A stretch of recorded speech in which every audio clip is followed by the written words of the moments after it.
Heavens. Once they finished eating, they writhed in stomach pain, collapsing and relieving themselves right there where they lay. It was foul-smelling, and even carried a fishy odor. In the midst of that agony, they dragged out 5 comrades.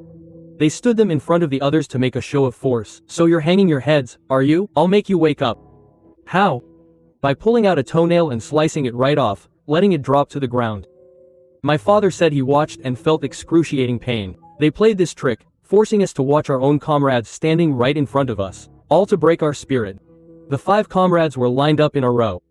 Oh my God, when an ear was sliced off and dropped to the ground, there was no way these 5 men were informants. They were truly captured prisoners. To be honest, they only had enough strength to moan weakly, they were already so exhausted. Suffering from diarrhea since yesterday, they had nothing left in their stomachs. Down here, the brothers cheered because they had managed to drink the liquid my father had just urinated. Why was it so clear, not yellow or cloudy like the others, and when they drank it, why didn't it smell like urine or ammonia? How is that even possible? Honestly, Nom, your urine is just like a magical elixir.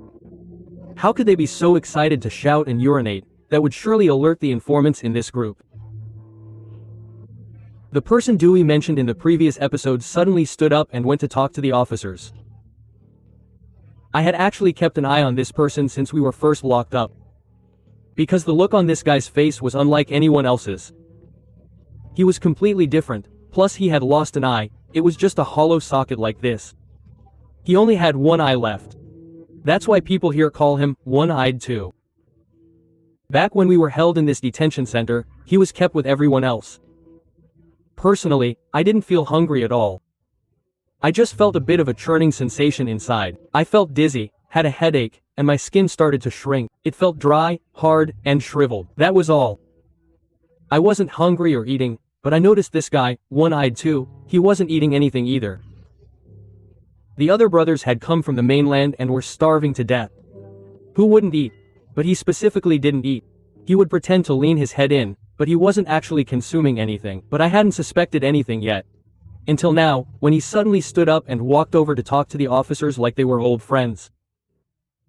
So I knew for sure this guy was a plant, sent here to spy on the political prisoners.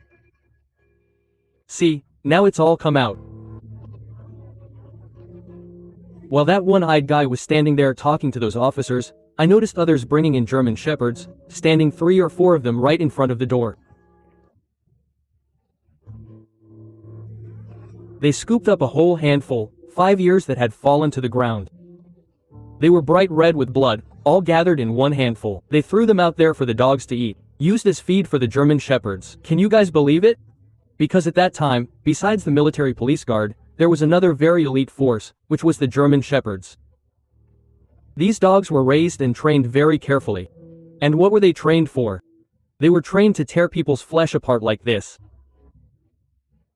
It wasn't training like nowadays, where they have skills to sniff out contraband and things like that. Back then, that was all it was. Just throw something and they'd devour it completely. They'd even beg for more. So, just think about that, everyone. A part of our fellow countrymen's flesh ended up in the bellies of those monsters back then. When I looked at that part, I was horrified too. Oh my God, I got goosebumps and felt sick to my stomach. I felt sorry for these guys, but I also worried for myself, wondering how much I'd be tortured if I were caught. Good heavens, to have a human ear torn off and dropped on the ground. How could anyone endure that? Meanwhile, they had no strength left. The poor guys could only collapse. Oh, they were screaming, but it was a hopeless scream. That was their situation. Now, let's get back to my own predicament. I was still sitting huddled up there. I looked down from where I was. I had now become the next target they were hunting for. You know why? Because it seems one-eyed too stood up and told these guys something about me. That's why they came over. They patted my shoulder like this. Hey little brother, why did you bring medicine to prison? Hand over the medicine, huh? Why do these guys have diarrhea? Piss for them to drink. They'll stop. None of them will be, anymore. Why? What are you hiding? When those 2 guys said that, one-eyed too said, no, that's not it. This guy doesn't have any medicine on him. I'll let you search him completely. There's nothing there. I've been watching him. It seems like this guy is hiding something on his body that isn't medicine. I've seen you since you were first locked up in here. You don't eat or drink anything at all. You just lie there, pretending to eat, trying it out for show, but you don't actually eat anything. Do these guys want to eat? Wait, why did they drink your urine when you peed? And then it all stopped. None of them were going to the bathroom uncontrollably anymore. They're doing just fine now, sitting there looking perfectly fine. Now let's see if we kick their stomachs. Will they poop again? How could they poop anymore? Stop it and look. Now, you tell me the truth. What kind of spells or charms are you hiding on you? Don't deny it, I know everything. When I heard him ask that, asking about those kinds of spells, I was naturally startled. I thought, wait, he's a mole, he's a spy planted here, so how could he know about these occult things? It's true, I did have a charm on me. The charm was inside the wild boar tusk that my father left me. It's hidden right here in my bicep.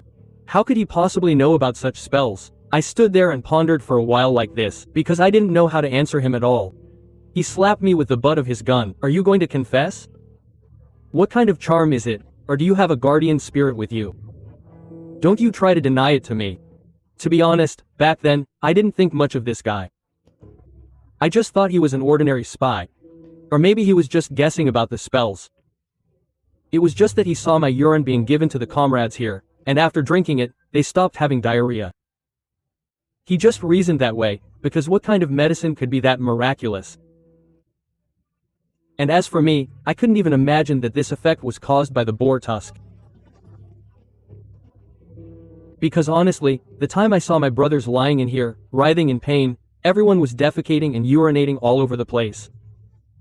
I honestly felt so heartbroken, because I wasn't like them. I hadn't eaten anything or been poisoned by laxatives, so I didn't have it. I just silently prayed, begging God and Buddha to please let the brothers get better. Don't be like that anymore, keep pooping like that and you'll die. But that's how I thought about it, you see. I naturally thought the guys got better because they used the water I gave them. I didn't think it had anything to do with the fang on my arm. So, I denied it. I said, no, I don't know anything about any spells or charms. I don't use any black magic at all. Officer, are you sure? Isn't there some mistake? Quote, don't you deny it. Are you going to deny it? I've been with you for 3 days, and I haven't seen anything until now. Roll up your sleeves and let me see. So that's when I rolled up my sleeves like this. I held up my 2 wrists. It was true, my skin was as dry as 2 pieces of firewood. He said, look, I've noticed your skin is hardening, and your eyes are completely bloodshot white, not a single vein left. And at night, I see you lying there hugging a woman. I was trying to figure out who that girl was. Because I knew it was a spirit, but I didn't know what she was following you for. Don't think I don't know who you are. Let me tell you something. Your whole body is surrounded by negative energy. And this negative energy comes from a spirit who died by fire. Spirit means a dead person. Fire means burned, incinerated.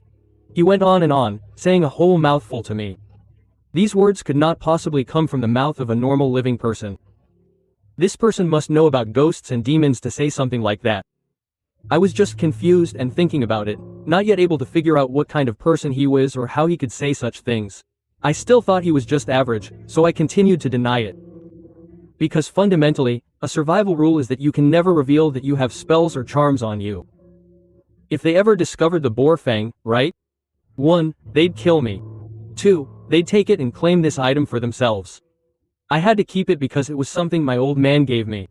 That's why I kept denying it. I said, no, I don't have any spells or charms at all.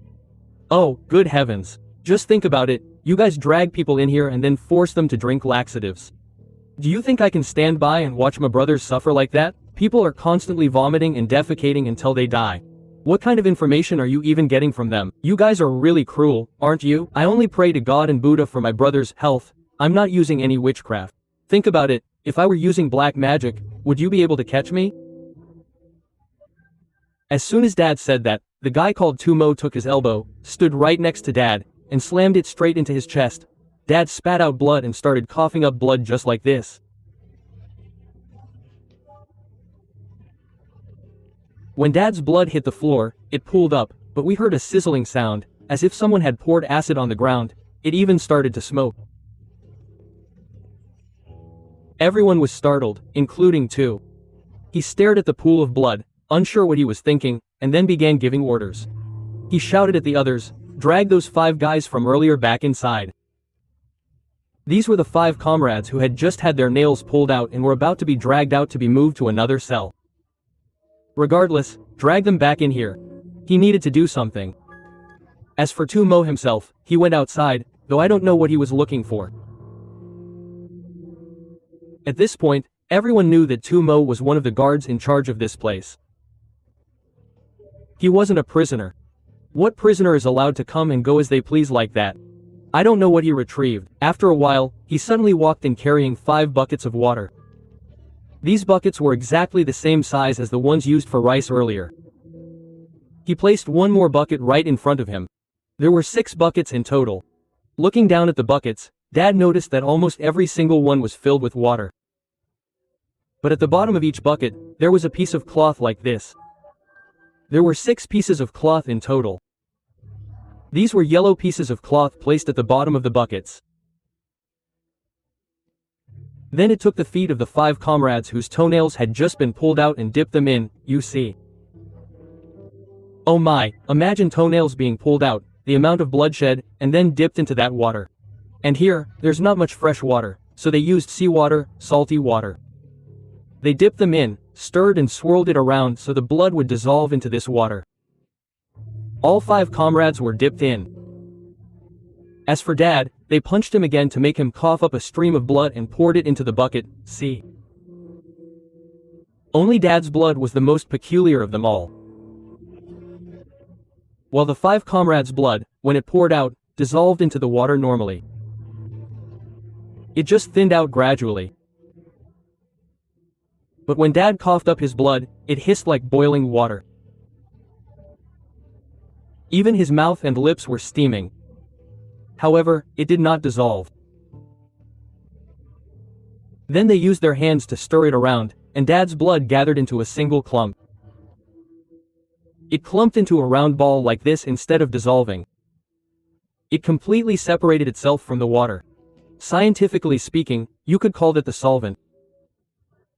After the blood swirled around inside the bucket, it settled to the bottom. It sank down and soaked into the piece of cloth at the bottom of the bucket. Then that guy Tu Mo reached in and pulled the cloth out. Everyone could see that this piece of cloth was actually quite large, not small like the palm of a hand. It was probably as big as a human face. He spread the cloth out like this. At first, when it was put in, we looked at the bottom of the bucket and it was just a plain yellow cloth. It looked a bit old. But now, when he pulled the cloth up, we saw a human face imprinted on it. Exactly like someone pressing their entire face into a bucket of red paint. And then pressing it onto this piece of cloth. Yeah, he pressed his entire face onto it. That face is right in the center, and around it are 2 or 3 other faces crowding and imprinting themselves onto that piece of cloth. You can see these faces so clearly, it's really terrifying. He picks it up and asks, "Do you see that now? Are you going to deny it to me? Why is your blood different from the blood of these guys? These are just ordinary people, so their blood dissolved like that. What kind of blood is yours, huh? I told you, you have a spirit following you. Why does it follow you, and why do people follow you? That's how you got those abilities. Speak up. It's not over yet." He takes the piece of cloth and starts folding it up. He folds it into a neat square, look here, right. He then takes 3 nails out of his bag. These aren't the normal nails you'd use to hammer into wood or anything like that. These are roofing nails. I think everyone probably knows them. Since they're called roofing nails, the head looks just like an umbrella or a mushroom. One sharp end. The other end has this round piece here to hold it in place. People usually use them to nail down corrugated metal roofs. These 3 nails were old and rusted, but they were still very sharp. On the heads of these 3 nails, there were these red spots, like someone pressed their finger onto them. He takes the 3 nails and lines them up, pinning them into the cloth. Like this, he pierces them right through the fabric. Once the umbrella head is pressed against the cloth, the 3 sharp ends stick out. Then he places the cloth down on the ground. He places them in the direction of the nails. meaning the sharp points of the nails are facing the ground, with the umbrella heads facing up toward the sky. He had just put the 3 nails and the cloth with the devil's face on the ground. He looks him straight in the face and says this, "See that? Damn, you're not losing to anyone, huh? You've got some strong magic, just you wait for me." He put it on the ground and just stood there, intending to stomp his foot onto this charm. Good heavens, he used his right foot to stomp on it, didn't he? Just like that. Oh my god. Did he lift his foot up just now? I don't know how I saw it. It was just like performing a magic trick. Somehow those 3 umbrella nails flipped over with their sharp points facing upward like this. Now they've pierced right into the sole of his foot, with the sharp tips poking through into his flesh. Oh, he stood there and I saw him reach down with his hand and pull one out like this. He was holding those 3 nails and that paper charm from earlier, mind you. He held them up while his foot was bleeding everywhere like this. He could barely walk, he practically had to crawl. I mean, those rusty nails were driven into his foot, 3 at once, what else could be left? Just as I was about to speak, suddenly everyone in the cell heard a loud thud. It sounded exactly like someone standing outside against the metal wall. Someone hit it with their hand so hard the metal sheet dented in, causing it to echo. Who is it? A prison break? I was scared of a prison break, but how could that be? While military police were standing all around outside, how could a prison break happen in broad daylight? And nobody would be stupid enough to try that now anyway. Who would even try to break out of prison here? People only escape by digging tunnels. As for me, I was already being held and tied up right here, you see. Only one-eyed two went out there. I don't know what he was looking for, but he shouted. He said, "Causing trouble, are you, huh?" He went out and walked around looking for something here. Then a moment later, he poked his head in and yelled, "Drag this guy out now." Number 5, your father, led my father out to follow him while he searched. Who he was looking for, I have no idea. At this moment, I saw that his foot was still bleeding, mind you. Blood was dripping here, because the nails were driven deep into his foot. But he just brushed that matter aside. He was holding a stingray tail whip in his hand at that moment. This was also one of the weapons used to punish political prisoners in this Phu Quoc prison. A whip made from a dried stingray tail. You can imagine how painful it is. In truth, as revolutionaries, we had certainly anticipated and knew about all these things.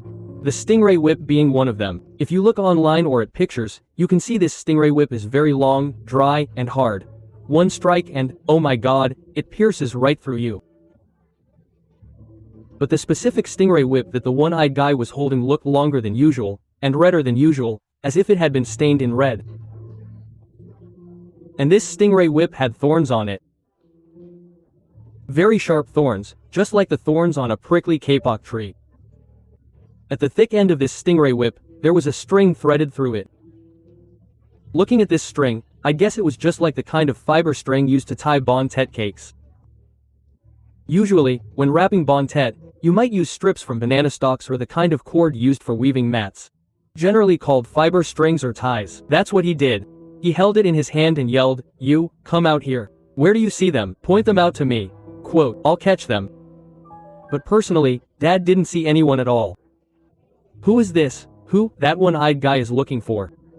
He stood right next to the prison wall. He was searching, lashing out 2 or 3 times against the corrugated iron wall like this. Who he was hitting, I have no idea, because I couldn't see anyone. He lashed out at the iron sheet 2 or 3 times like this. It seemed like he wasn't able to catch anyone, it seems. So he said to Dad, "Now, you tell me, where did you see them? If you tell me so I can catch them, I'll let you go, right?" But Dad hadn't seen anyone, so he said, "I don't see anyone." Oh my, what is the officer saying? I don't know who you mean. Saying that made him furious. He took the stingray whip and lashed it across Dad's body with a sharp crack like this. Oh my god, you have no idea how much damage a stingray tail whip can do. When those barbs scrape against your skin, it releases venom. People don't just choose a stingray tail as a whip for no reason. It has to be incredibly lethal to be chosen. Dad said it lashed across his stomach like this. It drew blood immediately. Then, I started to see the blood coming out, but it wasn't flowing like a stream. It's a whip, not a knife cutting across. A red line welled up and I knew it was blood. It was an aching pain, not just a sting. It ached all the way down into my very bones. Dad couldn't take it anymore. But the weather at that time was incredibly hot. So hot that Dad's sweat was pouring out. Because I was so tense and didn't even know who they were looking for. Whatever they were looking for, they were demanding that I point it out. I hadn't seen it, so how could I point it out? That was it. The sweat poured out, poured down like a downpour. Pouring from both temples, just streaming down, you know? That whole layer of Dad's sweat ran down, carrying along the blood that had just oozed out. It flowed just like water. It flowed for a while, and then the line that I had seen earlier became tiny, as if it were healing itself. And the blood was gone. Normally, a lash from that whip should have left a deep, dark welt on my stomach. By this time, Dad wasn't in pain anymore. They saw it, of course. They were furious, saying, "I'll find them first, then I'll deal with you," but Dad still didn't know who they were. They ordered the two guys behind Dad, "You two, hold them down for me." They squatted down on the ground and placed something on their palm. On their right palm was that piece of cloth from before, the one with the demon face printed on it, pinned with 3 blood-soaked nails. They held it on their palm. And on top of that cloth, they laid the stingray tail whip horizontally like this. It started chanting entirely in Khmer, because Dad is of Khmer ethnicity, and my grandfather was too, so I knew it was chanting spells, not just talking normally. It stood there chanting. Then the stingray tail whip in the palm of that one-eyed two guy started to spin, spinning slowly, just like when we're using a Ouija board. Yeah, spinning and spinning, it turned in the opposite direction, pointing back toward the direction behind me. That was the living quarters for the prison guards there. Because aside from the areas where the prisoners stayed, there were also areas like dining halls, bathrooms, and even a medical unit for the staff. In case they caught malaria or got sick, there was a place for treatment. It pointed toward that area. So it started moving, following it slowly. And the two guys leading Dad also made him follow along. Because that two guy gave the order, and as we went deeper down there, we saw that it was completely desolate, with 3 or 4 layers of barbed wire fences everywhere. However, we visit the Phu Quoc prison today. Back then it was exactly like that, fenced off in 3 or 4 sections. Layer after layer, to prevent any escape attempts, and behind the officers' barracks, there were 3 or 4 more prison blocks further down. Filled with so many prisoners. As we went further and further toward that spot, suddenly Dad saw, peeking out from behind a corrugated iron wall, half of a human body leaning out like this. We could only see their shoulder leaning out and half of their face. It was as if someone was standing there, peeking out to see if anyone was paying attention to them. Just like that. Dad saw that image and it looked very familiar. Because this person's shoulder and arm were charred pitch black, and half of the face was exactly the same. Oh my God. Dad took one look and knew immediately. You know who it was? It was that water demon from our own home. The demon that once forced you to call it mother and dragged you away. Why does it look exactly the same? Or do demons look like other demons? People looking like people is normal enough, but now there's this business of demons looking like demons too? My father took it down that day, and he lost his life for it. Why would it follow me all the way out here? That's impossible. Why is this so strange? So many people have died on this land.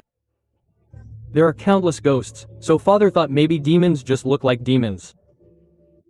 There's no way it could have followed me all the way from the mainland and my home. Father didn't believe that story yet. As we got closer, I saw that person hide their face and not look out anymore. Then 2 followed in that exact same direction. Because the tip of the stingray tail pointed straight in that direction. We reached it. 2 then said, "Now, you guys stand here and keep watch for me. Don't follow. Let me go with him alone." But at that time, father had already been shackled by his hands and feet, preventing any chance of escaping once out here, since it was so hard to flee. There were guard posts all around everywhere. Military police patrols were everywhere. How could anyone escape? But this was a spiritual matter, that's different. Just 2 alone led me out there, but he kept dragging me. Since my legs were bound together, how could I walk like him?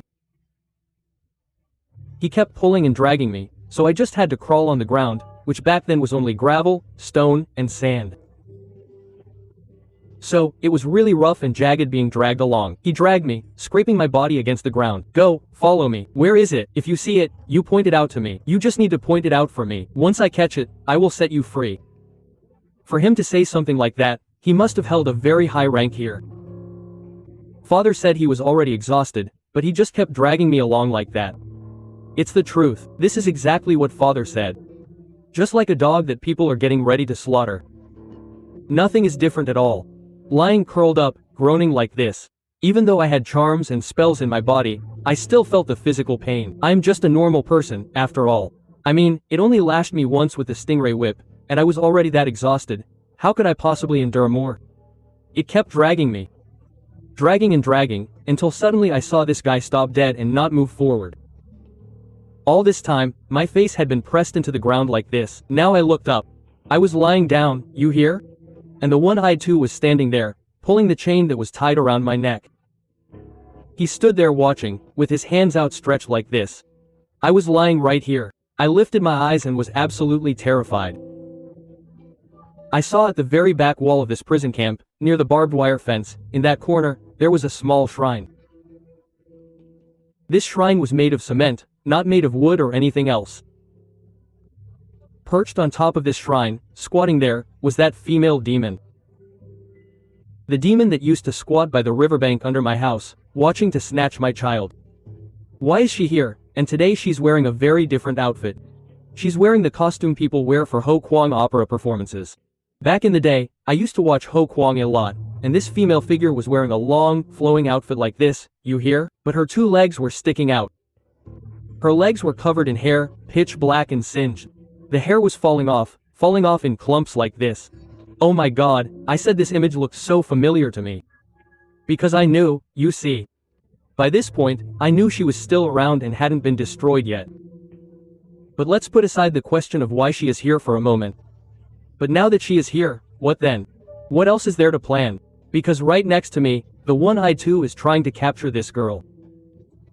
At that moment, I looked back at Two's hand, and his hand had already been grabbed by this demon. Her hand was so incredibly long. It reached out and coiled around Two's arm like this. Just like the vine of an ancient tree. It wasn't like a normal human hand at all. As for its other hand, it reached inside this shrine here. It took some of the spirit stones and threw them, thud, thud, thud, toward the land behind it. Then its other hand started clawing at my father's body. Since Dad was lying down, it clawed and dug around until it squeezed right onto his bicep. That means his upper arm, specifically the position of his left bicep. The exact spot where Dad had once cut himself to insert the boar tusk. That's it, it squeezed really tight like this. And its other hand was wrapped around the arm Two was using to hold the stingray whip. Two was also holding the whip and trying to pull it back like this, but he couldn't pull it away, so Two started cursing. Damn you, where are you from? Where on earth did you come from? Who sent you here to follow and protect this guy? Are you following him to grant him blessings? Who is he? Did he train you? Or what? Is he your master or something? And why did you come over here? To sabotage me? As Two kept talking, he used all his strength to grip the stingray whip and jerk it back like this. Because that demon was trying to snatch the stingray whip from his hand, but it was very hard to pull away since the whole tail is covered in thorns. He kept pulling, but it caused a certain amount of painful death. Dad watched the two of them pulling the stingray whip back and forth like this. The more the guy pulled, the tighter the demon wrapped around his arm, trying to yank it back. And the more it yanked from Two's hand, mind you. Its other hand squeezed even tighter into Dad's bicep. It clawed down really hard like this. The harder it clawed, the more leverage it had to pull the stingray whip toward its side. Everyone, try to listen very carefully to this part. I could only watch the two of them struggling. There was nothing I could do, because my hands and feet were all tied up. I couldn't interfere at all. But then I saw Two Mo's other hand form a very strange mudra. The mudra looked like this. His thumb and little finger were pressed together. And his three middle fingers were stacked on top of each other like this. Then he placed it over his right hand. That was the same hand gripping his stingray tail whip. He placed his left hand on it and his three middle fingers wrapped around the tip of the whip. It was like he was gathering his strength. He was using his magic. His mouth was murmuring incantations. The more he chanted, the harder he tugged the stingray tail whip back. But he couldn't pull it away. The more he pulled, the more the demon pulled back. The harder it pulled, the tighter it squeezed the boar tusk embedded in my arm. Oh God, I tell you, I couldn't take it anymore. The tighter it squeezed, the harder it was for me to breathe. Then, somehow, the demon managed to pull it back and snatch the whole whip from Tumo. It whipped Tumo right back, a loud thwack. It left a gash right across Tumo's chest. At that moment, I couldn't bear it anymore. I was running out of breath. I slipped my hand out of that girl's grip. I just used both hands to swipe back and forth like this. Since my hands were tied, I just used all my remaining strength. The demon let go as well. When it let go, it was still holding onto that red stingray tail whip. It let out a cry of pain. Oh, it hurt. Because she had let go of it. Did it really whip Tumo just like that? Tumo could only hold his chest. Oh, he was clutching it like this.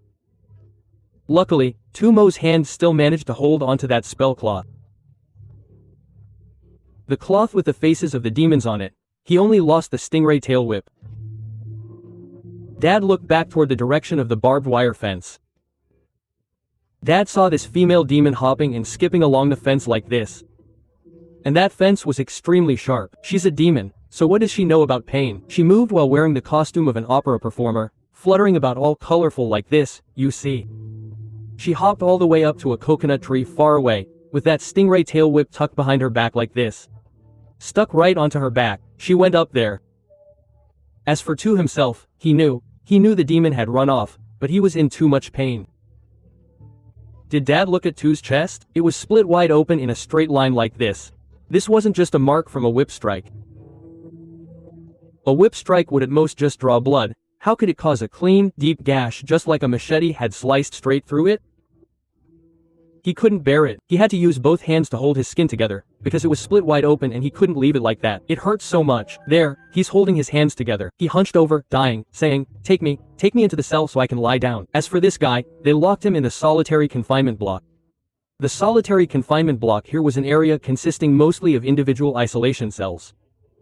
That was when they started separating everyone, one person per cell. Once it's called solitary confinement, it means individual. Just like when you go to school and have special needs students, you know.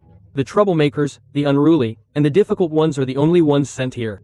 He couldn't even walk, he just crawled. He hunched his body down and moved while bent low like this.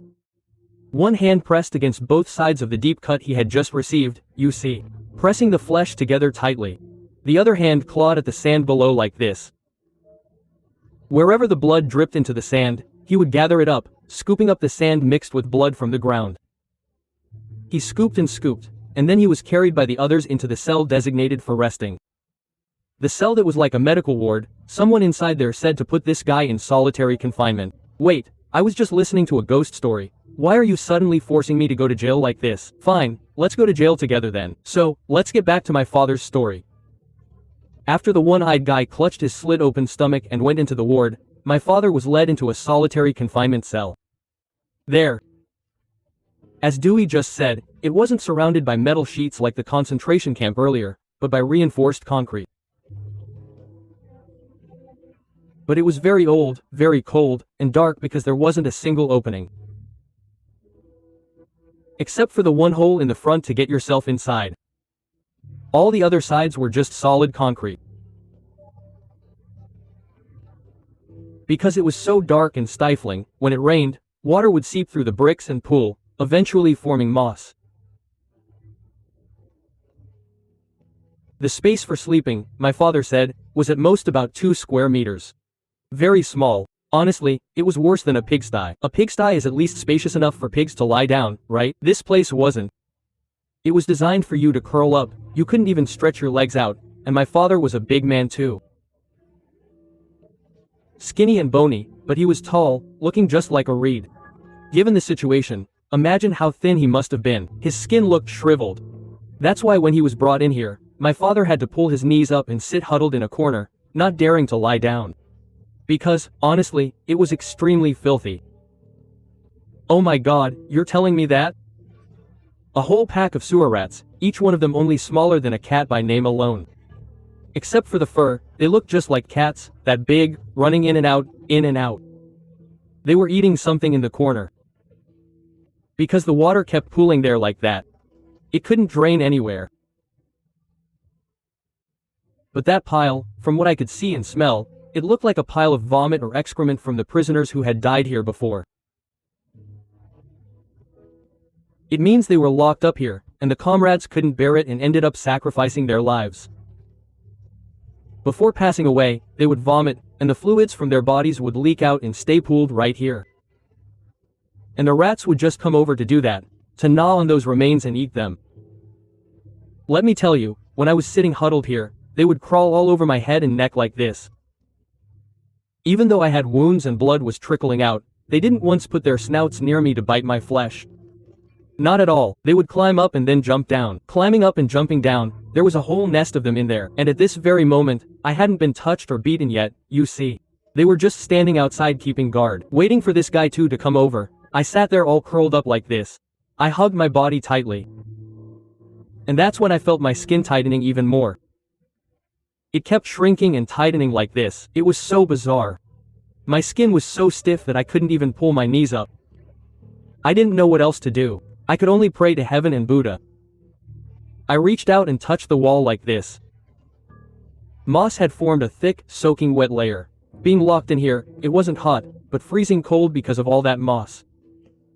Then I started looking around anxiously. I looked up at the ceiling, which was made of concrete as well. Up there, the water had pooled even more than on the walls. Suddenly, I saw the green moss gathering and clustering together like this. It formed exactly like human faces looking down at me, you hear? A big face, and around that big face were 2 or 3 more faces. They were pressed down like this. Even though it was just moss and algae, I felt like one of those faces looked so much like my own old man's face. It was your grandfather, and my wife's face too. It was so strange. Only the largest face in the middle is the one I still can't figure out.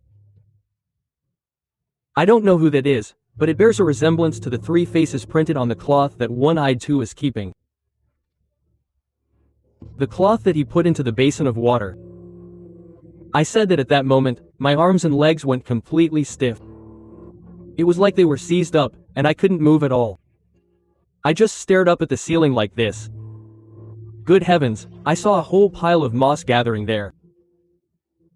Then that person's mouth kept moving. It moved by having the green moss bob back and forth like this. It spoke into my ears. I could hear it saying, "You are not allowed to die. Even if your time is up, I won't let you die. You are not allowed to die here. You must go home. I forbid you from losing your life here. I won't let you lose your life here. Do you remember? You are not allowed to die. Try to remember. I won't let you die. They beat you, right? If they beat you, let me punish them. It's coming, look, it's coming." When it finished saying this, I was still stiff. I was still in that posture, looking up like this. Then I saw 2 or 3 small round lumps. They were crying. Crying softly on my ears like that. Then suddenly I could move again. I grabbed toward the front, opened the door, and someone walked in. Who was it? One-eyed two walked in. I looked back up, but I didn't see anyone. I only saw a patch of moss. When he opened the door and walked in, I was startled. I saw One-eyed two standing tall like a hero. He walked in with a swagger like this. Listen. His chest was exposed because he wasn't wearing a shirt. I saw the wound he had just received right there on his chest. It was covered in blood, and he had packed the wound with rocks, gravel, and sand. They mixed these things together and applied them here, and somehow it stopped bleeding. After a while of walking, the dirt fell off, and I saw the wound slowly closing up. But that's not the important part yet. More importantly, Dad started to notice magical tattoos on this guy Tumo's skin. I hadn't noticed them before.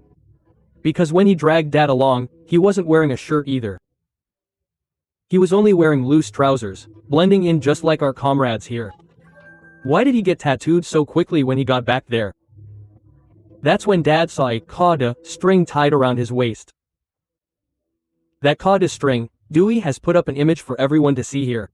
The word Khada is our local adaptation of the Khmer term. It doesn't end there. Right along his spine, like this, there was a long line of tattoos, all in ancient Khmer script. Later, Dad learned that the writing meant something similar to the demon-slaying charms in Chinese Maoshan Taoism. But the two schools are completely different. One is Taoist, and the other is Southern Khmer occultism. Dad knew it just by looking at it, because it was such a coincidence. My old man was also a Southern master, a Khmer master too. Surrounding the outside of that line of text, down the middle of his spine was a double-edged sword, pointed at both the top and bottom, covering his entire back.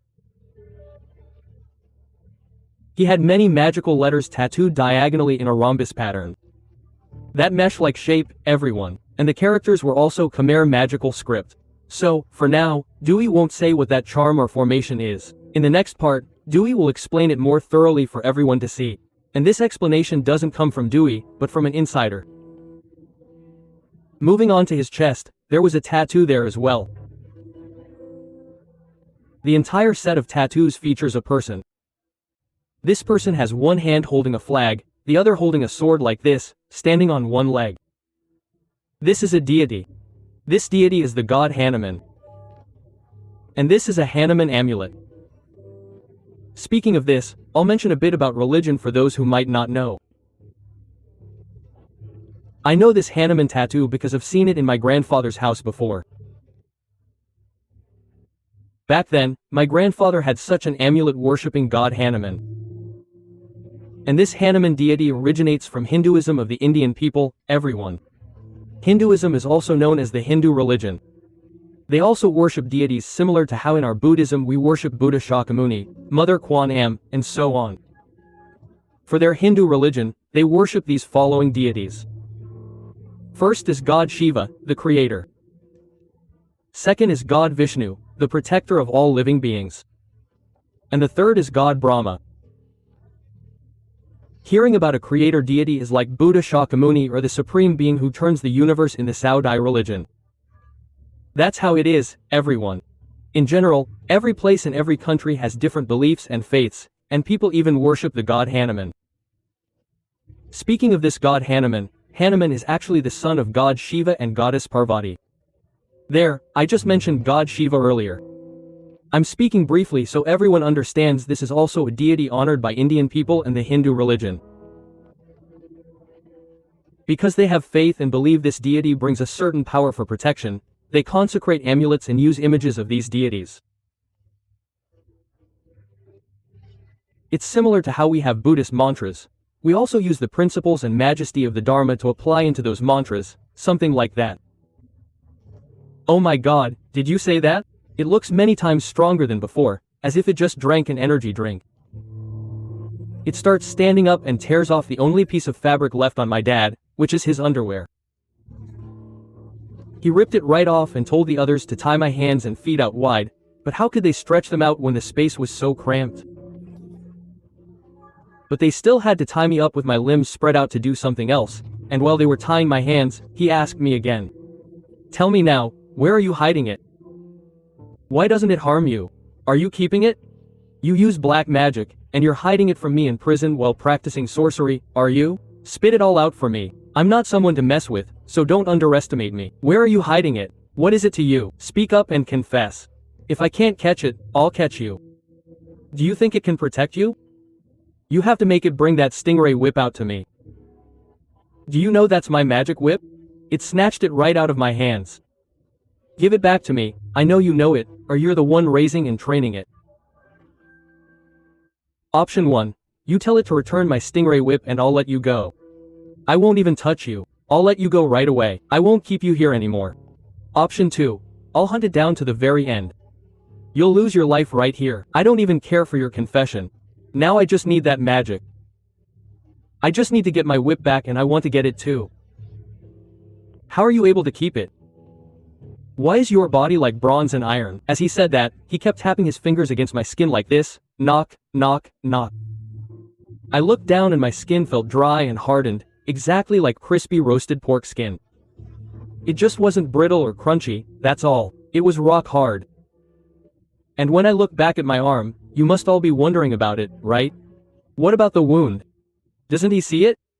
I was surprised too. It healed and scarred over immediately. However, if you're the one hiding something inside, you'd only know if you paid attention. I could only see it bulging out just a little bit. It looked just like a blood vessel, and you wouldn't know there was ever a boar tusk hidden in there. Maybe it had seeped deep into my father's flesh or something. That's why it couldn't even see it. It just demanded that he reveal where the demon was. It wanted to catch that demon. It wasn't even focused on my father having any talismans or charms. Now it had lost its own item. Its stingray tail whip. That stingray tail whip is quite venomous, you know. Besides being used to torture people, the stingray tail also had the function of exorcising spirits. My father didn't even feel a thing. It would tap tap tap against his body like this. He only felt ticklish, not painful at all. It tapped so hard its fingers were almost turning red, because my father's skin was just too tough. It said, "Oh, you've practiced the iron body, steel skin technique, have you? Wait for me." Then it called the other guys to bring in a battery. A charging unit. Back then, they used batteries here, and even our soldiers in the tunnels, especially the CHUYện tunnels, used these batteries too. They were used in cases where we needed to light lamps, provide illumination, or do specialized tasks, not for daily use. Because it was very bulky and very difficult to use. It's not like there were places to go and charge them. To use one, you had to have a generator that you turned manually, using human strength, turning it round and round. That's kinetic energy and mechanical energy right there, you see. It then converts that into electrical energy stored inside, which then discharges electricity. This was also one of the tools they used to torture prisoners by electrocution. Back then, there were no electric batons, so they used batteries. Instead of conducting electricity to a light bulb to make it shine, this conducted electricity directly into the prisoner. That's why they made my father stretch out his legs and arms, to connect the two wire leads from that battery. Like this, it clamped them onto my father's most sensitive areas. Once it clamped them on, it would use its hand to squeeze them together for me. Holding the two wire ends, it would turn it on, and it would jolt me like this. See, I just felt a single jolt. It just shocked me once, then I didn't feel anything else. I remained completely conscious. Just saying this for those who want to know. When the electricity surges and gives you that one shock, it just naturally rises up and then falls back down. Everyone can figure out what rises up on its own. There, it's really that authentic. See, I even told your sister about it. Just imagine it as if the electric current had just entered and then rebounded. I don't know how the guy standing there turning the dials and managing that power unit did it. I don't know how the electricity traveled. The electricity backfired, it started burning, making this crackling sound. It fried the whole unit, it popped and burned completely. When they were doing it, I was locked inside, and they were just standing outside. Because this place is very small, they just stood outside and reached in. When they saw it catch fire, they started planning the next step, which was preparing a whole pot of boiling water. They boiled it until it was bubbling away, just like you would to simmer bones. They had two purposes. One was to pour it on me, which is also a form of torture. The second was to extinguish the fire by splashing it all in. I don't know why, but as soon as it hit my body, I felt perfectly fine. It felt exactly like bathing in a spring or something, cool and extremely refreshing. Because ever since I was locked up, I hadn't had a bath at all. As it poured down, I felt like my body was a wall made of metal, iron, or stone. They splashed it from outside, but the water just bounced right back. It ricocheted and dumped straight onto the face of the guy who threw it at me. He was burned and started screaming, "Ouch, ouch, ouch." See, isn't that strange? And as for me, I wasn't harmed at all. And it was at this moment that I knew. The boar tusk pendant in my upper arm actually worked. What kind of miracle is this? Even I can't believe it myself. Why is it so intense? Enough, enough, enough. If I'm ever released, I'll look into it. I just need to find a way to hide it as much as I can. Don't let them discover this boar tusk. If they find out and take it, I'm a dead man. If my child doesn't wear it later, they'll die too. Because by now, I knew that demon was still around. Why did it keep manifesting and follow me all the way out here? This place is so far from the mainland. Despite all the rivers and seas, it still followed me. For what reason? I don't even have the time to ponder that. Whatever, just let it be. If it follows me, so be it. As long as I can save my own life now, that's enough. Because after it got burned, it got angrier, more frustrated, and dragged me out of this cell, taking me to another place. This place is called a tiger cage. Anyone who has visited Phu Quoc prison knows about the tiger cages, right? The tiger cages back then were exactly like that, no different. They shoved me in. And when you want to enter this tiger cage, you can't walk in standing tall. You have to crawl on the ground to be able to get into the tiger cage. Because this tiger cage is box-shaped and surrounded by barbed wire. It's not high at all. It's not even a meter tall. Maybe half a meter at most. When you go in there, you have to crawl, or even lie down. When they brought me there, One-Eyed Two took a sharp knife and poked at me to see if my skin would pierce. It wouldn't pierce. I don't know why my skin and flesh were so hard. When I tapped it with my hand, it made a clicking sound, so how could a knife tip pierce it? Well, putting me out here makes sense now. Since electricity and hot water can't hurt you, let the heavens punish you. When being thrown into these barbed wire tiger cages under the open sky, only heaven and earth can deal with you. During the day, the sun beats down directly, like drying rice paper. At night, the dew sets in and it gets very cold. Phu Quoc is in the west, but being on an island, the wind is harsh and cold, numbing you to the bone, no joke. The sea breeze carries salt, stinging my wounds, it's just unbearable. Out here, there are many cages, as you can see all around. There are many brothers in these cages, I'm not the only one. They use every possible method. Their only goal right now is for me to confess what connection I have with that demon, that's the first thing. Tell me if you have any charms or spells on you, so I can find it, catch it, and get my item back. Don't forget that the demon snatched away its magical whip. Once you are a master, everyone must have an item to suppress things. It specifically uses this stingray tail whip for two purposes. One is to torture people here. 2, that whip has charms and spells on it. It is exactly the same as the fang my old man left for me. That's why I knew right away when I came out here. They will only torture me, they will never let me croak, they won't let me die.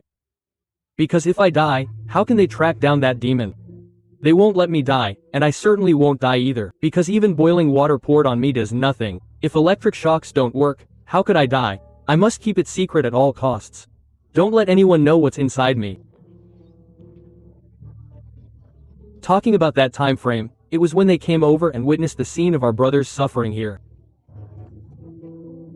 They tortured 5 comrades here, and it was already early morning. So early in the morning and they had to endure such beatings. Then suddenly, it was my turn. It dragged on from the morning until late evening. So for the whole day, I was tortured and dragged from the prison cell out to the place where that demon sat on the shrine. That's it. Up until now, I have been dragged out to this tiger cage. At night, they don't give me anything to eat or drink. They threw me in here to lie down, you hear. At the 4 corners, they placed 4 of those fierce dogs around like this. They are extremely vicious. Oh my god, each one of them is just massive. That is exactly the reason why I'm wearing this shirt today. But that's not all. All around, there are still guard towers. Meaning, in those high places, soldiers and military police stand up there with guns aimed outwards. Usually, the military police only watch for people wandering outside or those who have escaped the fence. They deal with them on sight. It's rare for anyone who escapes to just wander around inside like this. When people escape, they dig tunnels and just sneak away. But that 2mo guy and 2 or 3 others with him keep circling and circling around here, just watching me, you hear. They haven't done anything to me while I've been out here yet.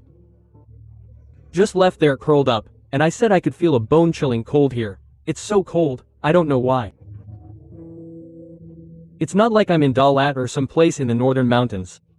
It is incredibly cold, or maybe because I already have wounds, I feel this cold more intensely. But somewhere around near dawn, I felt like the cold suddenly disappeared. It was alternating between the cold feeling of the air here and a slightly hot sensation. sometimes cold. Sometimes a bit of hot air would blow in. And every time that hot air came, I would see that silhouette again. That woman, with a mullet whip tucked behind her back like this, would zip past the house behind that. It's like she's still walking back and forth to check if I'm okay, because she even said, "You are not allowed to die here, you won't die, I won't let you die. They mistreated you, right? I will punish them for you." She said it clearly. Although it was just a face formed by the moss on the wall of this solitary confinement camp, I could still make out the face of that female demon. I had been in contact with that being for so many years, ever since you were born. It wasn't that I didn't recognize her, but I just had a huge question mark in my mind. Why was she still lingering around here? Hadn't my old man gotten rid of her yet? I'm sure the listeners are wondering the same thing that old Dewey and I were at that time.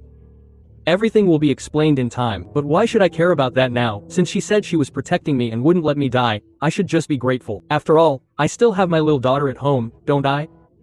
That's why I knew and could feel that every time it got warm, she was right here.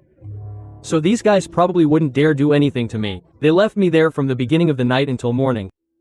In the morning, they would go back to guarding as usual. My goodness, I heard it from night until morning.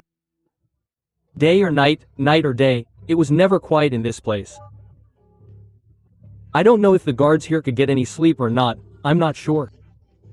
But there were always screams and groans.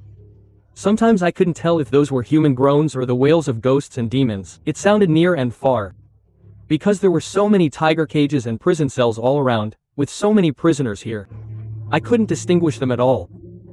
With constant torture like that, the screams would overlap, layering on top of one another endlessly. I was lying there from night to morning, and they let me experience what the midday sun in Phu Quoc felt like. The sun was so intense, it felt like it was scorching my very skin and flesh. When I touched my own body, it felt exactly like touching a sheet of metal. Metal heated up under the direct sun, can you imagine how hot that is? It was that hot. I couldn't stand it either, but I had to grit my teeth and endure it. Because I had a firm belief that I would never lose my life here. However, at that time, I still couldn't imagine a scenario where they would release me. That seemed very unlikely, almost impossible to happen. Once they had captured me, how could they just suddenly set me free? If that were the case, I would have been dead, like them throwing me into the sea. That's not possible, it didn't happen. Gone, just like that? Maybe I would have become prey for those scary creatures lurking nearby. That's true. That night, I witnessed a comrade sacrifice his life right in this tiger cage. He couldn't hold on because of the lack of food, and the constant cycle of heat and cold. His wounds were festering and ulcerating too, and once he passed away inside, they dragged him out for those monsters to deal with however they pleased. I think you understand now. Why bother buying food, meat, or fish when it's so expensive? And at that time, where would they get that much food anyway? Oh my, it was abundant. My father confirms that it really happened. So, it turns out they locked me in this tiger cage for an entire night and a whole day, until the following evening. During that time, I had a chance to lie there and reflect on everything. I said, this spirit is telling me that it won't let me die. I also won't lose my life here. So, could it be that I survived because it helped me? Wait, was it because it helped me, or was it the effect of the boar tusk I had on me? What do you mean? I was still a bit uncertain. I wasn't sure about the true cause. However, it must have been something quite powerful. Why else would it dare to stand and tower over the shrine right at the fence, and even throw 3 stones at it? Historical records of the prison remain, but finding the shrine now is quite difficult. Because even though they tortured us, everyone still has their own personal beliefs. Even those on the other side, those who served as their lackeys, still practiced their own forms of worship. For instance, in their own homes, their wives and children still worshiped their ancestors and the Buddha. Yes, they did. As for doing evil, it was just following the orders of superiors. So if anyone goes out there, try to see if that shrine still exists or not. But I think it's probably not there anymore.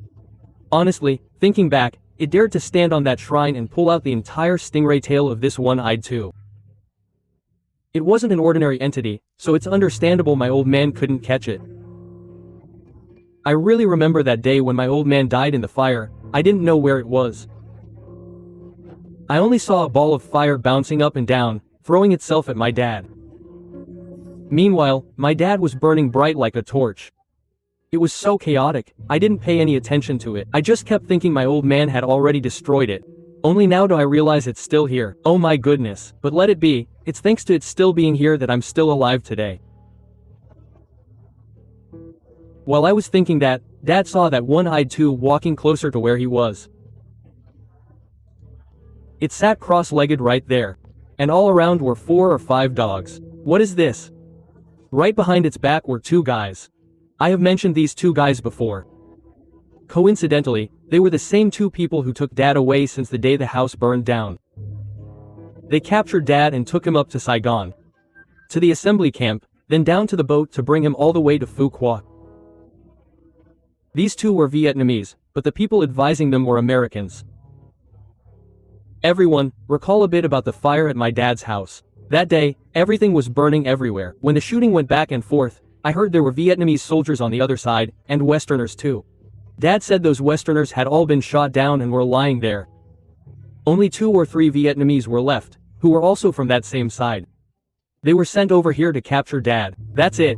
Because when the fighting broke out, they had to rally their forces to support their side. But on this side, there was only Dad left, so he was captured. Those 2 guys then sat down right behind that one-eyed two. Mo sat there, placed both his hands on his thighs, and started reciting. I couldn't hear what he was saying in his mouth, because it was very soft. The more he kept talking, the more I heard screaming.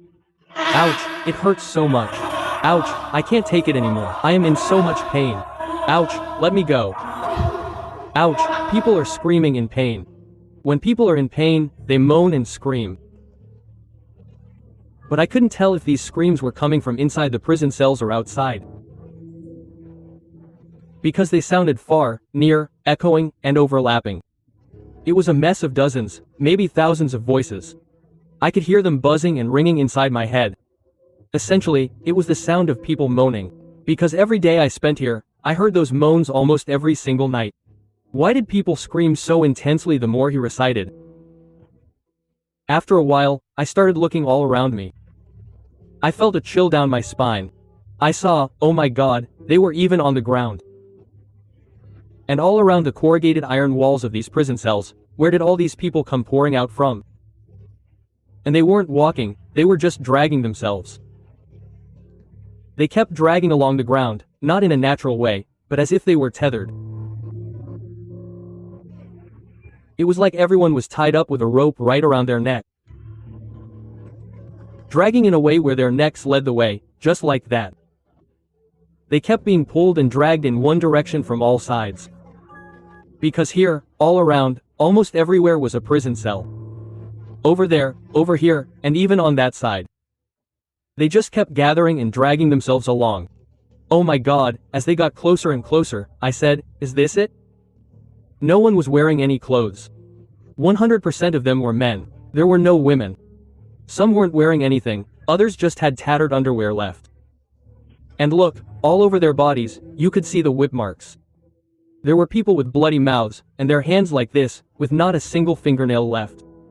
There was light at that time, it wasn't dark, because guards' quarters usually have lights.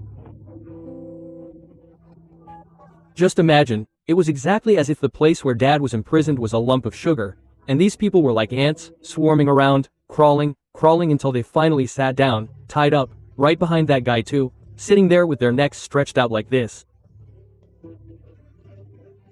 I didn't see anyone holding a rope or anything else. That's when two started holding up that piece of cloth, the one printed with strange faces, his talisman cloth, you hear me?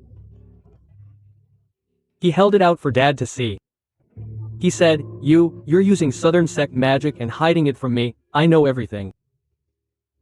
I did that to see if you would confess, but you're stubborn. So I'm going to settle this with you tonight, once and for all. Do you think you can escape me, huh? I just need to catch it. As soon as he finished speaking, he pulled out from behind his back a bag made of mesh like this. The kind of bag people usually keep snakes in.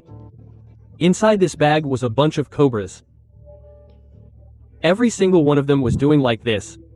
They were hooding up like this, looking very ferocious indeed. Back then, there was always an area here to keep animals like that.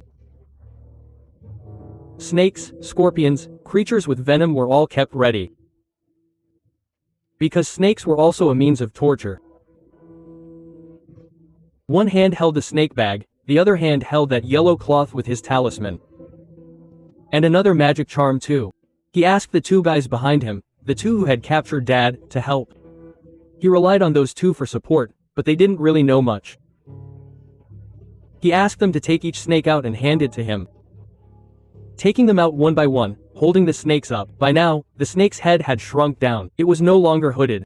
Then the other two guys helped hold the snake. But this guy too, he just used his hand to gently pat the snake's head like this. It was like he was giving the snake a head massage. He drew some kind of talisman or markings I didn't recognize. He did that to each of the three, then suddenly the snakes raised their heads. They raised their heads, he set them down, and they crawled in 3 parallel lines like this. But the strange thing was, their tails were all wrapped around each other the whole time. They crawled straight toward the people who had just been dragging themselves behind too. Good heavens, Dad saw people lying all over the place just dragging themselves along. They were lying down, not walking at all. The 3 snakes slithered over this person and that, striking at their faces and hands, tearing at their flesh. And Dad said these were ghosts, not human beings. If they were prisoners, why weren't they in the cells? Why were they coming out the side doors or crawling up from the ground? Only ghosts or demons would tear people apart like that. When it was all over. After those people were left lying sprawled out, the 3 snakes turned back toward 2. 2 picked up the 3 snakes. At that moment, the tails of the 3 snakes wrapped around 2's wrist. They wrapped around him just as if 2 were their master. The snakes were like his pets, you see. Then he took out a yellow talisman, and another one along with it. That talisman had 3 snake bodies drawn intertwined, but the heads weren't snake heads, they were the heads of 3 girls. He pressed the 2 talismans together like this. Then he put them into the mouth of each snake, let them bite down hard, and pulled them out. Oh my, he held all 3 snakes in one hand like this. With his other hand, see, he cast a spell and pointed it straight at Dad's face. He pointed it like this. He brought the heads of the 3 snakes in to get a good look at Dad's face. Dad saw it clearly. It started, yeah. They reared their heads up. And on the head of each snake, it seemed like they had a crest. Having a crest means growing horns. Growing those colored things. These snakes belong to the demonic, cursed, or supernatural kind, not ordinary snakes at all. Because the cage was made of barbed wire, it had these small square holes like this. They thrust the heads of the 3 snakes in. The 3 snakes struck. Each one bit once, and Dad said it hurt like hell. Actually, it wasn't a stinging pain, but an aching one because they dug so deep into his flesh. Like this, Dad remembers clearly, he was bitten in 3 spots. 1 was right on his neck. 2 was right at the base of his skull here. 3rd was on his shoulder blade. They bit and clawed really, really deep, you hear me? Then suddenly, the 3 snakes released their grip and went completely limp. They stopped puffing up their hoods. They went limp and just passed out like that. So, Mo jerked the 3 snakes away. Dad said all the spots he was bitten were critical areas. The spots where blood flows closest to the heart like this. The people locked in the nearby tiger cages were screaming to the heavens, saying, "Oh God, have mercy. How could anyone survive a bite from a venomous snake like that? Can't you just beat them normally?" They didn't even have the strength left to scream like that. But since the 3 snakes had passed out, 2 pulled back. He managed to pull the 3 snakes out of the tiger cage. At that point, the tails of the 3 snakes were still wrapped around 2's arm, mind you. This means the snakes just passed out, they weren't dead. Why would they be dead? Then, at that very moment, Dad suddenly heard the dogs barking so fiercely. They were barking even more ferociously than our own dogs at home. There, the dog in the backyard is barking right now. These dogs are usually very aggressive because they are cold-blooded by nature. They started barking, looking toward the shrine in the back, the place where that female demon was hiding. They kept barking. But they had a tendency to back away, the 3 or 4 of them, retreating right up to where 2 was standing. It was like it wanted to bark while also protecting 2's group. And right at that moment, I suddenly heard a voice saying, "Give my husband back to me." Let my husband go, or I will devour all your men." I don't know if those guys heard it, but it was ringing loud and clear in my ears. Suddenly, wind and dust swirled and blew everywhere like this. I felt like my eyes were about to explode. It was stinging so badly. It swirled and coiled right there, in that exact corner. I clearly saw it standing there, speaking authoritatively, and it seemed like Tu knew it because I saw him standing there looking out, but before he could do anything, the 3 snakes on his hands raised their heads. They thrust their heads out as if they were about to strike directly at Tu's face. So Tu shouted, "Quick, hey, you two, pull these snakes off me, get them off." The other 2 guys helped too, but the more they tried to pull them off, I don't know what happened. Each snake struck each guy right on the forehead, biting deep into the center. They bit them, but their 3 tails were still wrapped around Tu's wrists. So Tu stood right there immediately. He hadn't run away yet because his men were still behind him. Those were the spirits. He reached one hand behind his back and spread his 5 fingers out like this. He spread them out, then curled his fingers, as if he were pulling, gathering, and clutching them with an invisible thread we couldn't see. I was inside this tiger cage, looking out, and I saw everything. I saw those spirits being dragged by their necks, pulled in like this. It was as if it wanted to signal these people. They had to stand up and help it fight that demon over there. Now his hands were being strangled by the 3 snakes. And I don't know why, but from his forehead, where the snakes bit, blood poured down and drenched his entire face. Who gets bitten by a snake with only 2 fang marks and bleeds like that? As for me, I didn't know what else to do either. What kind of magic or rules did I know? I only knew how to pray to heaven and Buddha. I prayed so that these people would not help it. Because I knew full well they were comrades who died here because of it. But now they are suffering even more than the brothers imprisoned here. At least those here are still alive, whereas these men have passed on. They have already died, yet they are still being controlled to help it. Is it not wicked? Is it not a pity for them? It is as if they have died twice over. Only heaven can understand this kind of pain. The more it tried to pull and hold them back, the more I saw them resisting it. They kept leaning away and running towards the direction where the female demon stood. That is why its hand started to loosen up like this. It was no longer gripping tightly, but kept loosening more and more, because they were letting go and pulling away. By all accounts, it should have been able to chase after them since it was holding them. But the situation was so dire that it couldn't move, because those 2 guys next to me, they bit me, man. They bit me right on the forehead, it hurt so much. The snakes kept pecking at its head, and then even more snakes attacked its head. So immediately, it whipped the 3 snakes around to stun them, then stuffed them into a bag. Now I have to run back to the room and take the antidote. I can't just die like this, can I? Go immediately. Finish telling this story. That is why at that moment, I saw one-eyed Tu take a talisman and clamp it in his palm like this. He still held onto it and did not let go. With his other hand, he put those 3 snakes into the bag. But his hand was still wrapped by the 3 snakes that refused to let go. Everyone's head was covered in blood. They ran straight into that room, into that place to get the antidote. There was always snake anti-venom there. Since they used snakes as venom, what if the jailers or the soldiers there got bitten?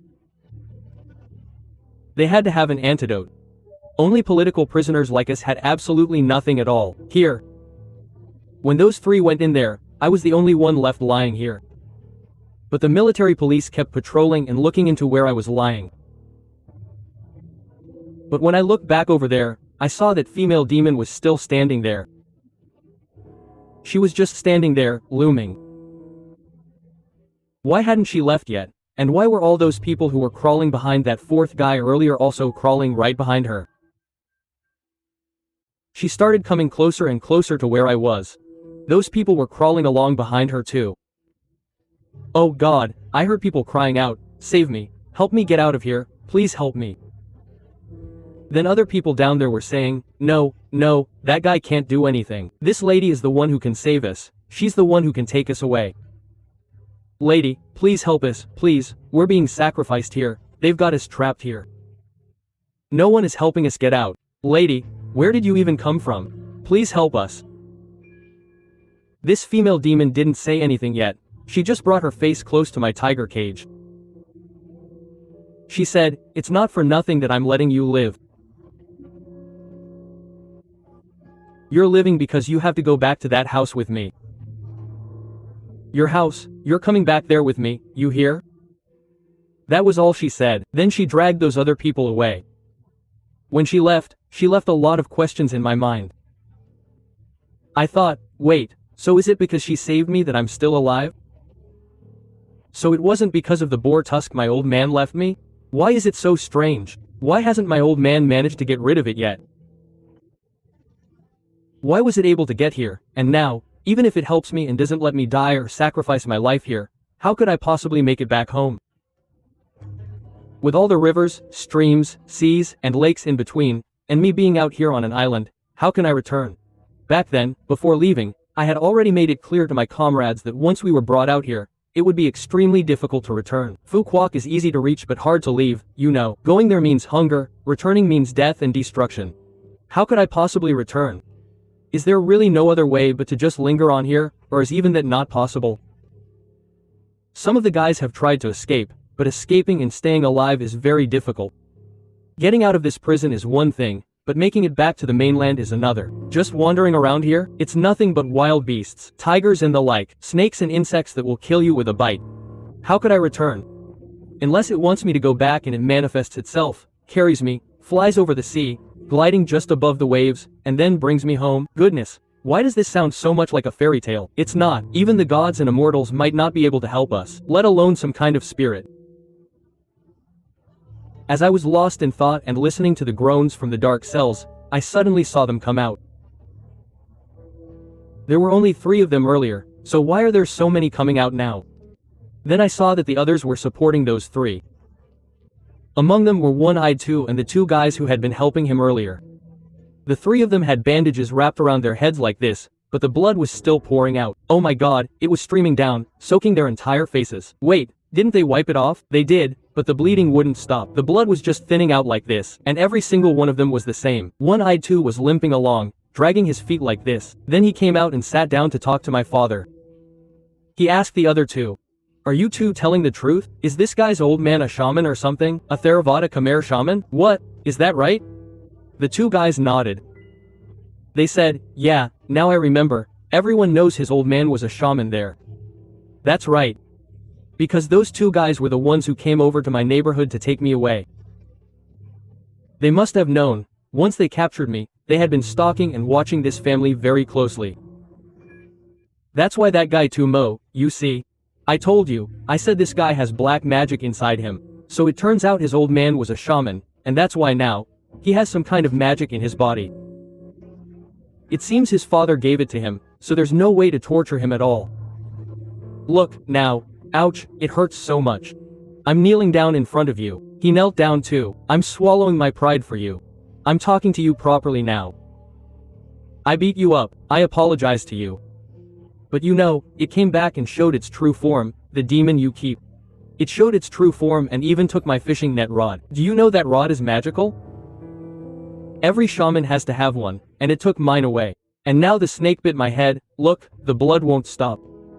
I know I'm under your spell, so I'm asking you. I'm being completely honest with you.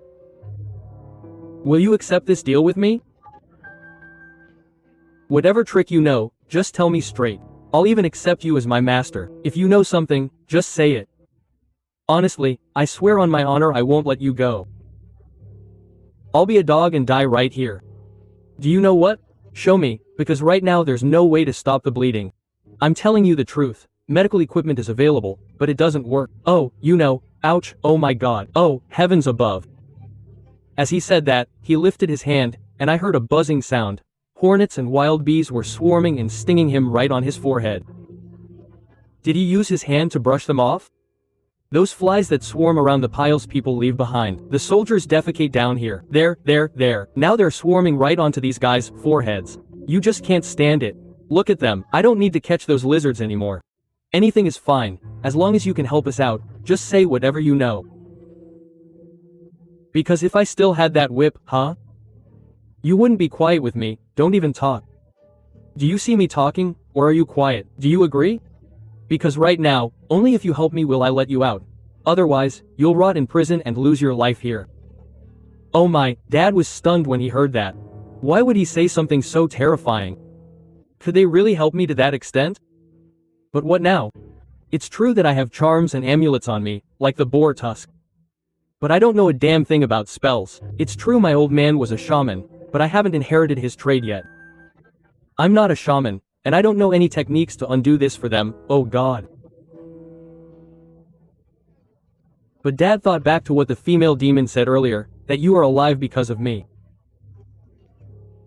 It wasn't for nothing that I saved your life. You have to return to that place to meet me. That's when an idea popped into Dad's head.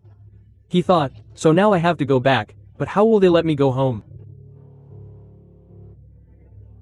Dad came up with this idea, so he told them this. He said, yes, my old man was a shaman, he was of Khmer descent, and I'm not saying my dad was better than anyone. It's just that I saw my dad help many people. I am his son, so he did cast some spells and charms on me. I'm just not an expert, that's why you can see it for yourselves. You tortured me like that, but was I even harmed? That's enough to know how powerful my father's spells are. At home, my father also cast another spell that he infused into a boar tusk. That boar tusk is a wild boar tusk he found by accident. Well, for his whole life, he gathered all his magic, all his sorcery, and eventually, he channeled it all into this charm. It's all contained within that boar tusk. But because you guys came and made arrests, and burned down our house, my father died. He knew the day he was going to die, so my father buried it. He told me, they're going to catch you, and it was true. You came to the house, arrested me, and dragged me out to this prison, so how could I have brought it with me? My father had to bury it in the ground, so it's still under the foundation of our house. I have to go back, I have to find that spot. I'm the only one who knows where my father hid it. I don't need to say much, I'm not trying to trick you, you've seen it for yourselves. You splashed buckets of water on me, you electrocuted me. Did any of it harm me? No, right? So, this is what I'm telling you now. Just let me go back home. When you take me back, you can tie my hands and feet however you want.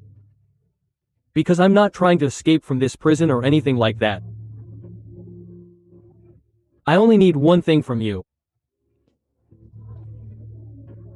Once we get to my house, I'll dig it up and give it to you, and after I lift the curse for you, I ask that you don't lock me up again. I only ask to retreat to that place and live as a healer. I've already spoken of my father's karma. I am committed to helping people. For example, if any of you are afflicted by any spells or charms, come to me and I will treat you. My revolutionary perspective is different from yours. You follow the nationalist side, and I follow the troops. We are completely different. There is no way that you can force me to be released and then join your side. I cannot do that. I'm being upfront about what I cannot do. If possible, release me so I can stay at home and be a healer. I won't fight anyone at all. I will stay away from everything. Do you really think if I told you to let me go, I'd just agree to come back here and let you tie me up again just to go home? If I said that, I'd be lying. Who would be that stupid? Who, once released by you, would actually want to come back here to stay with you? No one. I'm not staying in this place anymore. There's too much bad energy here, it's too oppressive, I can't stay. So, in short, once you've taken me home, you must let me stay at home. You must not capture me again. When she said that, the leader, one-eyed too, replied, oh, anything is fine. Just take me home right now to get that item. He buried it at home, right, Mom? That's great. If I have that, I won't even need my stingray tail anymore. We have to go fast or I won't be able to stop the bleeding. There, besides, there's no blood available here. Dad has one more request. Dad says I don't want to go alone. I want to go with these brothers and comrades here. Can you take as many of them as you can back with me? Because I saved your life. Can you do that? But they couldn't do it. They said it's not that I don't want to, but it's just too urgent. Think about it, if you don't take me right away, with all this blood loss, how can I survive? I can't save my own life, and my inseparable object has already been taken away. I won't be able to save my life in time. See, flies and mosquitoes are already swarming right on my wound. I can't take a boat. If it were a boat, I could take these guys with me and drop them off at the hospital. Whatever the boat can carry, we take. But we can't, it has to be a helicopter. Only by helicopter can we keep the flies and things from swarming on this wound. Besides, it's faster. The aircraft needs to get there for medical supplies, and especially to visit Dad's land to retrieve the item he mentioned. So, it seems Dad's wish won't be fulfilled. Truly, in my heart. I didn't just want my own escape, I wanted all my teammates to get out too. But that was impossible. Because they made a fair point. They were on the verge of death, practically at death's door. Should they just die there for nothing? It hurt me deeply, but having something is better than nothing, right? At least they agreed to take me back to the mainland first, then I'd figure it out. Right now, I had a plan in my head to escape. Once I got back there, I had to run. I couldn't be stupid enough to finish giving them what they wanted and then just go back with them. And I knew full well, there was no way they would just let me escape easily. They were just lying and deceiving me. So, did I really think that if I handed over the item, they would just let me go? No, I had it all calculated. But for now, I had to let them take me back first, then we'd see. They immediately agreed to release me. I wasn't going to run, because on this island, where could I go? I followed them and started heading toward their helicopter landing pad. There, they led me onto a helicopter. According to what I recall, this helicopter could fit over 10 people. It was different from the kind of helicopter used to transport bombs. This one was for passengers, transporting medical supplies and food from the mainland to the island. It might have been a O1 type, as Dewey researched the history, and then we boarded. 2 pilots sat up front to fly it, and in the middle compartment, those 3 guys were lying there clutching their heads, blood flowing profusely. Oh my, that guy 2's mouth was constantly chanting spells to keep his life hanging on for just a moment longer. And behind me, 2 more guys were standing there holding guns, you see. At that moment, 2 said plainly, "It's not that I don't trust you, but I know you have black magic on you. With a body of copper and skin of iron like that, electricity doesn't penetrate and boiling water doesn't stick. So we're a bit suspicious, that's why we're tying your hands and feet." Hearing that, we breathed a sigh of relief. I was afraid that while flying, you might lose your mind and jump out. Yeah, if you didn't die from that electric shock, how could you think you died jumping out? That actually makes some sense. But when it said that, I thought these guys weren't simple either. They just wanted to get me down there to exploit me. Once they have my father's item, they'll capture me too, right? Like that's easy. No way. Not easy to take advantage of your grandfather. During the flight, I got to know this one-eyed guy, too, and the 2 guys behind him. These 3 guys were just lackeys. Generally, their rank here was quite high, just below that of the captain. The leader there could be called a captain, or sometimes even a brigadier general. The lower ranks were military police, just soldiers carrying guns and standing guard. Because their roles were quite important in this machine, they really needed to protect their own lives. More than anything, there is one important thing. Besides being in the military, this one-eyed guy, too, was also a practitioner. He knew sorcery and spells. This is a very strange aspect that I've found almost no historical records or spiritual storytelling channels have explored. Being involved in politics, fighting on the battlefield, managing a prison, and yet still being a practitioner. And he was a practitioner of Khmer sorcery, which is even more remarkable. Because every era is the same. In Vietnam, since the feudal era, kings and lords have believed in ghosts, black magic, and even worship rituals. And it was the same during the time of resistance against foreign invaders, from the French to the Americans. The spiritual faith within the Vietnamese people has always remained. Regardless of which side they were on.